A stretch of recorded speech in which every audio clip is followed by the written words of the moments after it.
रकबा जब भी भरना है तो एकड़, डिसमिल और हेक्टेयर में ही भरना है। वो गांव में जो कट्ठा बीघा चलता है, कनमा पौवा, ये सब नहीं भरना है। भूमि पर दावा, ये बड़ा महत्वपूर्ण कॉलम है कि ज़मीन आपके पास आई कैसे। कि ज़मीन आपको खरीदगी से आई है तो क्रय लिखिएगा। ज़मीन आपको उत्तराधिकार से मिला है, पूर्वज आपके हैं, बाबा हैं, चाचा हैं, नाना हैं, कहीं से अगर आपको मिला है तो किस उत्तराधिकार से मिला है। वंशावली में ध्यान रखिएगा कि जमाबंदी जिनके नाम पर अभी क्रिएटेड है वहीं से वंशावली शुरू करिएगा। साथ में वोटर कार्ड, आधार कार्ड, डॉक्यूमेंट जो भी है, खतियान आपका है खतियान, ये सारा डॉक्यूमेंट ज़रूर लगाइएगा। इसमें कोई खरीदगी है, किन्हीं का डेथ हो गया है, इसमें डेथ सर्टिफिकेट, ये सारा डॉक्यूमेंट जरूर। डेथ सर्टिफिकेट तो हाल में बनना शुरू हुआ, पहले नहीं भी बनता था। नहीं बनता था तो वही लिखिएगा जिनका नहीं बना है। कॉलम नंबर 8, कॉलम नंबर 8 में वही लिखना जरूरी है, एक्सेस कितना आपको लग रहा है। अब लोगों का सवाल यह है कि कुछ लोगों ने सेस दिया ही नहीं, कुछ बेलगान ज़मीन भी है जिसको अब लगान कर दिया गया है, केवल मौखिक है और उस समय से फ्री में कोई लगान नहीं दे रहे हैं। तो एक दे दीजिए कि हमको इतने मौखिक मिला था। हो सकता है मौखिक बंटवारा जब इतने, चूँकि बिहार में एक मामला ये सिंगलटन नहीं है, यह मामला जो है सो बहुतायत संख्या में है। और सरकार कहीं यह कह दिया कि जिनको कोई पेपर नहीं, ज़मीन सरकार की हो जाएगी तो बड़ा खतरनाक होगा, फिर केस मुकदमा बहुत सारा हो जाएगा। दो लोगों के बीच में ज़मीन की अदला बदली हुई है, अगर वो दोनों मिलके सेल्फ डिक्लेरेशन लेटर दे दे तो क्या ज़मीन मान्य हो जाएगी? बिहार की 45,000 गाँव में लैंड सर्वे सरकार के द्वारा कराया जा रहा है, लेकिन ऐसी कई सवाल हैं जो आम जनता के मन में चल रही हैं और लोग परेशान भी नज़र आ रहे हैं, क्योंकि ज़मीनी विवाद सबसे ज़्यादा बड़ा विवाद है और साथ में इसमें कई तरीके के मसले भी आते हैं। सरकार लैंड सर्वे तो करवा रही है, लेकिन जानकारी आपको देना चाहेंगे कि अगर आपके पास ये डॉक्यूमेंट्स नहीं है और आपको अगर कोई समस्या आ रही है तो आप उस समस्या से कैसे बाहर निकलेंगे। नमस्कार, मेरा नाम स्नेहा गुप्ता है और आपने देखना शुरू कर दिया है लाइव बिहार। हमारे साथ खास बातचीत करने के लिए एडवोकेट देव प्रकाश सिंह है, सीधे सर से जुड़ेंगे। और सबसे पहले लैंड सर्वे को लेके, सर लैंड सर्वे जिस तरीके से सरकार करा रही है, क्या आपको लगता है कि इससे जो भूमि विवाद है वो कम होगा? देखिए, सबसे पहले तो आपके दर्शकों को प्रणाम। लैंड सर्वे जो है ये पहले भी हुआ है। मैंने पहले इस बात को आप समझ लीजिए कि लैंड सर्वे लॉर्ड कॉर्नवालिस जब परमानेंट सेटलमेंट किए थे तो उस समय उन्होंने 1894 में ही सर्वे का प्रयास किया था कि ज़मीन की मापी की जाए, एक नक्शा बनाया जाए और नक्शा में एक नंबर दिया जाता है, क्योंकि नक्शा में नाम लिखना संभव नहीं है। जो नंबर दिया जाता है वो जो उस खाता नंबर जो कहते हैं, खाता नंबर से ही खतियान शब्द की उत्पत्ति हुई है। तो खाता नंबर दिया गया, बाद में उसी खाता में और प्लॉट नंबर जिसको खसरा नंबर कहते हैं। तो यह शुरुआत हुआ था लॉर्ड कॉर्नवालिस समय में ही उन्होंने करवाया था, जो 1894 से लेकर 1920 तक चला था, 20-25 साल चला था। और उसको कहा जाता है कैडेस्ट्रल सर्वे, जिसको शॉर्ट में CS सर्वे भी लोग बोलते हैं। तो पहली मापी तो वही है, जो पहला खतियान, जो ओरिजिनल खतियान लोग बोलते हैं, जिस खतियान सारा कुछ चल रहा है। आज़ादी के बाद बिहार सरकार ने भी एक भूमि सुधार कानून 1950 बनाया और 1959 में एक प्रयास किया कि फिर से मापी किया जाए, सर्वे किया जाए। क्योंकि बहुत सारे लोगों का जिनका नाम था वो तो कब के जा चुके होंगे, नए नाम आ गए होंगे, तो वो जो खतियान है अब इरेलीवेंट हो गया। लेकिन ज़मीन का नंबर, अब ज़मीन का मान लीजिए कोई टुकड़ा है 50 नंबर, तो टूट करके 30-40 भाग में बट चुका होगा, तो वो नंबर कोई रेलिवेंस नहीं रखता है। तो उन्होंने एक बनाया, उसका नाम था रिविजनल सर्वे, जिसको हिंदी में हालिया सर्वे या हाल सर्वे भी कहते हैं। लेकिन वो बहुत सारे ज़िला में बिहार में नहीं हो पाया था, नहीं हो पाया। उसमें इतनी गड़बड़ियाँ हैं कि उससे केस, कोर्ट केसेज और बढ़ गए। अब बिहार सरकार ने एक डिजिटल सर्वे भी लाया है, इसका नाम है बिहार विशेष सर्वे 2024। ये जो 2011 में ही एक्ट बना था, 12 में उसकी नियमावली बनी थी, 19 में उसका संशोधन निकला और कहा गया कि इसमें सेटेलाइट से सर्वे कराया जाएगा। और सेटेलाइट के बाद ज़मीन पर जो डिक्लेरेशन देंगे लोग, ज़मीन जो भू स्वामी हैं, ज़मीन मालिक हैं, वो डिक्लेरेशन जो देंगे, उस डिक्लेरेशन को एक ETS मशीन, एक DGPS मशीन, दोनों से कोलेट किया जाएगा, वेटिंग किया जाएगा कि सही है कि नहीं। चूँकि ऐसे पहले क्या था कि नीचे ज़मीन लोग उल्टा फेरी काम करते थे। अब क्या, सेटेलाइट में एक मैप, जब सर्वे में क्या होता है, पहले एक मैपिंग होता है, मैप एक बन जाता है, मैप बनने के बाद खतियान क्रिएट किया जाता है। इस बार डिक्लेरेशन ले लिया गया, लेकिन डिक्लेरेशन तो कह दिया कि आप दे दीजिए। ज़मीन जो भूस्वामी है उसमें अधिकतर लोगों को भरने नहीं आता, समझने नहीं आता। जब तक उनको हैंड होल्ड नहीं किया जाएगा ब्लॉक लेवल पर, गांव लेवल पर, अभी कुछ लोग बता रहे थे कि जो उसमें नंबर दिया हुआ है साइट पर, उसमें लोग फ़ोन नहीं उठा रहे हैं। कारण यह भी होगा कि जो लोग काम कर रहे हैं वो तो उनको फ़ोन उठाना मुश्किल होगा, बहुत जगह नेटवर्क की दिक्कत होगी और भी कुछ कारण से कुछ लोग न भी उठाते होंगे। लेकिन सरकार को इसके लिए कॉल सेंटर की व्यवस्था करनी चाहिए, क्योंकि इतना बड़ा काम है। एक फ्री टॉल सिस्टम कर देना चाहिए जिस पर कि आराम से लोग फ़ोन करें और उसको ग्रामीण भाषा में, सिंपल से भाषा में समझाया जाए उसको सर। हर एक जिला के बारे में। सेल्फ डिक्लेरेशन मैं बता देता हूँ, इसमें एक उन्होंने 2 फॉर्म बनाया है। एक डिक्लेरेशन फॉर्म बनाया है फॉर्म 2, जो फॉर्म 2 में आपको भरना है उसका अलग टेबल है। आपको एक बार फॉर्म 2 दिखा भी देते हैं आपके कैमरा पर, आपके कैमरामैन चाहे देखिए ये 2 फॉर्म है और आपको फॉर्म 2 है जी। ये फॉर्म 2 में आपको अगर इसके बारे में कहें तो ब्यौरा कुछ आपको बता दें क्या क्या है इसमें। इसमें जो पहला कॉलम है उसमें लिखना है रैयत का नाम, सह-हिस्सेदारों का नाम, जिनका नाम आप ऊपर लिखते हैं उसमें और जो हिस्सेदार हैं, बेटा बेटी जितने भी हैं सबका नाम लिखिए। अंतिम में पिता का नाम लिखिए और पिता का नाम लिखने के बाद अस्थाई पता। अस्थाई पता का मतलब हो सकता है गांव में आप न रहते हो, आपको ननिहाल ज़मीन मिली हो या कहीं और जगह रहते, दूसरे गांव में ज़मीन आपने खरीदी हो, तो अस्थाई पता कुछ और होगा, गांव का पता वहां ना भी रहते हो तो वो अस्थाई पता ही लिखिए ताकि आपको सर्च किया जा सके। उसके बाद है खाता नंबर। इसके पहले आपको बता दें कि जो ऊपर जो लिखा हुआ है राजस्व ग्राम, राजस्व ग्राम का मतलब होता है मौजा, जिसको रेवेन्यू विलेज कहते हैं। थाना नंबर, मौजा नंबर कोई थाना नंबर कहते हैं। हल्का नंबर लोगों को पता होगा, न भी पता होगा, हल्का नंबर राजस्व कर्मचारी का नंबर होता है, तो वो नंबर आपको ना पता हो तो छोड़ भी दे सकते हैं। पुलिस थाना सबको पता है, जिला सबको पता है, अंचल सबको पता है, तो वो सब भर दीजिए। यहाँ पर खाता खसरा के बाद रकबा। रकबा जब भी भरना है तो एकड़, डिसमिल और हेक्टेयर में ही भरना है। वो गांव में जो कट्ठा बीघा चलता है, कनमा पौवा, ये सब नहीं भरना है। चौहद्दी, चौहद्दी जिसको अंग्रेजी में बाउंड्री भी कहते हैं, कि आपकी जो ज़मीन है उसकी बाउंड्री में पूरब में कौन है, पश्चिम में कौन है, दक्षिण में कौन है, उदय। ये टेबल बहुत छोटा है, आप पूरब पश्चिम को पू, उ, द और ये पश्चिम का प लिख करके आप काम चला सकते हैं और उसमें नाम लिख दीजिए अलग से करके। किस्म, ज़मीन का किस्म मतलब प्रकार क्या है कि खेती की ज़मीन है, पड़ती ज़मीन है, बाँस की ज़मीन है या कमर्शियल प्लॉट है, जैसा भी आप वो लिख दीजिए उसमें। सेस को छोड़कर लगाना, एक ज़मीन पर एक सेस लगता है, एजुकेशन सेस और वोटिंग का सेस सरकार का है, सेस को छोड़ दीजिए। ज़मीन का जो लगान है, जो टैक्स इसको कहते हैं, उस टैक्स को जो भी लग रहा है वो सेस कितना आप दे रहे हैं वो आप लिख दीजिए। जमाबंदी संख्या, जमाबंदी संख्या पहले जो हैंड रिटन जो बनता था लगान का रिसीट जो बनता था उसमें मलगुजारी रिसीट में लिखा रहता था। अब जब से कंप्यूटराइज नंबर आ गया, उस जमाबंदी नंबर लिखा हुआ नहीं रहता है, तो अब क्या करना है, कंप्यूटर में जो नंबर है वही आप डाल दीजिए और यहाँ लिख दीजिए कंप्यूटर नंबर। इसके बाद लिखा है भूमि पर दावा। ये बड़ा महत्वपूर्ण कॉलम है कि ज़मीन आपके पास आई कैसे। ज़मीन आने के बहुत सारे प्रकार हैं। प्रकार ये है कि ज़मीन आपको खरीदगी से आई है तो क्रय लिखिएगा। ज़मीन आपको उत्तराधिकार से मिला है, पूर्वज आपके हैं, बाबा हैं, चाचा हैं, नाना हैं, कहीं से अगर आपको मिला है तो किस उत्तराधिकार से मिला है, कैसे कैसे मिला वो डाल दीजिए। दान से मिला है, उपहार में मिला है, नीलामी में मिला है, कैसे भी मिला है आप उसको लिखिए कि ज़मीन आपको मिला कहाँ से है। ये अभियुक्ति कॉलम है। अभियुक्ति कॉलम में और किसके अलावा कोई बात हो, कोई केस मुकदमा चल रहा हो, कोई इशू हो या कहीं सेल एग्रीमेंट आपने कर दिया हो, ये सब कोई बात अगर हो तो लिख दीजिए। नीचे आपको लिखना है कि मैं घोषणा करते, एक बार ध्यान से बता देते हैं कि घोषणा आपको जो जानकारी है उसके हिसाब से सही सही करें। जो जानकारी है उसमें घपला देने का प्रयास न करें, सरकार के आंख में धूल झोंकने का प्रयास न करें, क्योंकि घोषणा अपने आप में अगर गलत घोषणा है तो एक ऑफेंस बन जाएगा।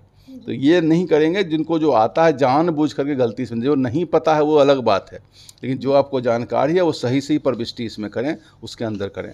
दूसरा एक फॉर्म 3 है जिसमें आपको वंशावली भरनी है। ये वंशावली, इसको भरने के साथ में एक डॉक्यूमेंट आप डायग्राम लगा दीजिएगा जिसमें बता दीजिएगा कहाँ से वंशावली में ध्यान रखिएगा कि जमाबंदी जिनके नाम पर अभी क्रिएटेड है वहीं से वंशावली शुरू करिएगा और वहाँ से कैसे कैसे आप वहाँ पर कैसे पहुँचे यह लिख दीजिएगा। ये जो टेबल बना हुआ है इसमें 1, 2, 3 ही लिखा हुआ है। वंश में अगर ज़्यादा बाल बच्चे हैं, ज़्यादा परिवार, तो उनका भी नाम अलग से पेपर लगा के आप जोड़ सकते हैं। बाकी सब वही थाना, अंचल, ये सब लिखा हुआ है। और इसमें किसी को कहीं दिक्कत हो तो अलग से आप पूछ लीजिएगा, हम बता देंगे। इस बहुत सिंपल सा टेबल है, क्योंकि बहुत कॉम्प्लिकेशन नहीं है। जमाबंदी, अंचल नंबर, खतियान नंबर, ये सब लिखा हुआ है, इसमें लाके लगाइएगा। रखवा खस जो इसमें भरे उसमें लगातार वही सब है। ये वंशावली का टेबल है। ये 2 चीज़ भरिएगा, एक डायग्राम भरिएगा, साथ में वोटर कार्ड, आधार कार्ड, डॉक्यूमेंट जो भी है, खतियान आपका है खतियान, ये सारा डॉक्यूमेंट ज़रूर लगाइएगा। इसमें कोई खरीदगी है, किन्हीं का डेथ हो गया है, इसमें डेथ सर्टिफिकेट, ये सारा डॉक्यूमेंट जरूर। डेथ सर्टिफिकेट तो हाल में बनना शुरू हुआ, पहले नहीं भी बनता था। नहीं बनता था तो वही लिखिएगा जिनका नहीं बना है। चलिए अब सवाल शुरू करते हैं। सबसे पहले सेल्फ डिक्लेरेशन जो लेटर है उसके लिए क्या मालगुजारी अपडेट करना ज़रूरी है? सबसे ज़्यादा सवाल पूछा गया है। मैंने कहा ना कि इसमें लगान लिखना ज़रूरी है, कि शेष को छोड़कर लगान, ये कॉलम नंबर 8, कॉलम नंबर 8 में वही लिखना जरूरी है, शेष कितना आपको लग रहा है। अब लोगों का सवाल यह है कि कुछ लोगों ने शेष दिया ही नहीं, कुछ बेलगान ज़मीन भी है जिसको अब लगान कर दिया गया है, या लगान बेलगान ज़मीन हो, जैसे खास महल की ज़मीन बेलगान होते हैं, तो जो ज़मीन बेलगान है तो लिखेंगे बेलगान वहाँ पर। लेकिन जो लगान दे रहे हैं, जो लगान नहीं दे रहे हैं, तो वो अगर ज़मीन है, सब कुछ सही है, तो लगान करवा लें, बीच में उसका रसीद कटवा लें, रसीद कटवा के भर दें उसको लेकर के। सर एक और सवाल है कि सेल्फ डिक्लेरेशन जो पत्र के साथ क्या ज़मीन के कागजात भी देने ज़रूरी है? क्योंकि ये तो खुद से घोषणा कर दी गई है, और अगर ज़रूरी है और कागजात नहीं है तो क्या किया जाए? जब भी कोई घोषणा करें तो डॉक्यूमेंट जरूर लगावें। घोषणा केवल थोथा घोषणा का कोई वैल्यू नहीं है। कई एक बार कोर्ट ने कहा है कि खोखला घोषणा का कोई मतलब नहीं। जो भी घोषणा कर रहे हैं लिखने, डॉक्यूमेंट्री एविडेंस जो भी है वो साथ में ज़रूर लगाइए। आपसे ज़मीन का कागज़ हो, मैंने वो भी कहा था, आधार कार्ड लगाइए, वोटर कार्ड लगाइए, वंशावली आप लगा ही रहे हैं, कोई खतियान है खतियान लगाइए, किन्हीं का डेथ सर्टिफिकेट के बाद आपका आया है तो वो लगाइए, किन्हीं का विल है तो वो लगाइए। जितना भी डॉक्यूमेंट आपके पास ज़मीन आने का है वो सारा कुछ संलग्न करें। दूसरा सवाल क्या था आपका? कि अगर कागजात नहीं है तो क्या किया जाए? क्योंकि पहले के ज़माने में जिस तरीके का माहौल था ज़मीनी विवाद को लेकर, या ज़मीनी को इधर उधर देने के लिए मौखिक रूप से लोग बोलते थे कि पैसे ले लिए ये ज़मीन आपकी हो गई, कुछ सामान ले लिया ये ज़मीन आपकी हो गई, वैसे लोग क्या करें? देखिए, मौखिक ज़मीन जो होता है, जो मौखिक बंटवारा भी है, कुछ लोग कहा कि ये ले लो या बदले में तुम ये रख लो, हम ये रख लो, इसको बहुत ही ज़्यादा, यद्यपि ट्रांसफ़र ऑफ प्रॉपर्टी एक्ट के सेक्शन 9 में लिखा गया है, ओरल बंटवारा के बारे में भी, ओरल ट्रांसफ़र भी लिखा गया है, लेकिन कानून और कोर्ट इसको वैल्यू नहीं देती। मौखिक बंटवारा तो गुड फेथ में आप किए हुए हैं, कल को मौखिक वाला बदल भी सकता है। उनके पिताजी ने कहा बेटा जी बदल जाएंगे साथ में, तो उस हालात में अगर जमाबंदी भी क्रिएट आप नहीं किए हैं, जोत रहे हैं बहुत दिनों से, तो पोजेसरी राइट है कि 10 साल 15 साल सब जोत रहे हैं, तो जो रिवर्स पोजीशन का जो रूल है कि प्रतिकूल और प्रतिकार, ये बहुत दिनों से आप कायम है, तो वो अधिकार तो वो तो कोर्ट से प्रूव होगा। यहाँ पर जो है आप डिक्लेरेशन में लिख दीजिए कि हमारे पास कागजात नहीं, इतने दिनों से हमारे कब्जे में है, हम जोत रहे हैं ज़मीन को, ही लिख के दे दीजिए। और क्या कर सकते हैं जब कोई कागज़ नहीं, कोई भी कागज़ कुछ भी है, और कुछ अगर चौहद्दी से देखिएगा क्लियर होगा। मान लीजिए कि कुछ भी नहीं पता है, आपके बगल में ज़मीन का किसका ज़मीन है, उसके ज़मीन कागज़ मिलेगा तो उससे भी क्लियर आपको हो जाएगा आपका ज़मीन का कागज़ कहाँ है। ब्लॉक से मिलेगा, सर्टिफाइड को भी खोजने का प्रयास करिए। अभी तो जो खलबली मची है तो बहुत सारे लोग तो उपलब्ध भी जहाँ तहाँ नहीं है। सरकार ने बहुत सारा खतियान और बहुत सारा पेपर ऑनलाइन किया है, हर एक ज़िला का, हर एक मौजा का, उसको निकाल के देखिए। थोड़ा मेहनत का, अगर आपको समझ में जो टेक्निकल चीज़ है, जो जानकार लोग हैं जो भर रहे हैं, हर एक तालुका में, हर एक गांव में, मोहल्ला में, सब जगह कैंप की व्यवस्था कर दी गई, वहाँ जाइए, मदद मिलेगी। जिनका सब कुछ है वो ऑनलाइन जमा करिए। अल्टीमेटली उनको भी ऑनलाइन ही करना पड़ेगा, ब्लॉक के लोगों को जो आपसे डॉक्यूमेंट ले रहे हैं कैंप में, वो भी डॉक्यूमेंट वो उसको ऑनलाइन ही करेंगे। और इसमें देखिए फॉर्म में भी कुछ लिखना नहीं, सब सिविल पदाधिकारी का नाम सब दिया हुआ कि इनके नाम से है। सर ये सवाल है कि अगर मौखिक रूप से बंटवारा हुआ है और जिसने बंटवारा किया है उसकी मृत्यु हो जाए तो कोई प्रमाण नहीं रहेगा, वैसे लोग क्या करें? वो थोड़ा ट्रिकी इशू हो जा रहा है। जिसका मौखिक बंटवारा है, कोई पेपर नहीं है और आपने रिसीट भी नहीं कटवाई, अगर आप रिसीट कटवा रहे हैं, साथ में लगान उसका दे रहे हैं और लगान ले रहे हैं, तब तो कोई दिक्कत नहीं है, तब तो बना ले सकते हैं उसके नाम से। कुछ भी अगर आपके पास नहीं, केवल मौखिक है और उस समय से फ्री में कोई लगान नहीं दे रहे हैं, तो एक दे दीजिए कि हमको इतने मौखिक मिला था। हो सकता है मौखिक बंटवारा जब इतने, चूँकि बिहार में एक मामला ये सिंगलटन नहीं है, यह मामला जो है सो बहुतायत संख्या में है। जहाँ तक हमको पता चला है कि ये 60 से 70% ज़मीन ऐसा ही है जिस पर कोई पेपर ही नहीं है, और सरकार कहीं यह कह दिया कि जिनको कोई पेपर नहीं, ज़मीन सरकार की हो जाएगी तो बड़ा खतरनाक होगा, फिर केस मुकदमा बहुत सारा हो जाएगा।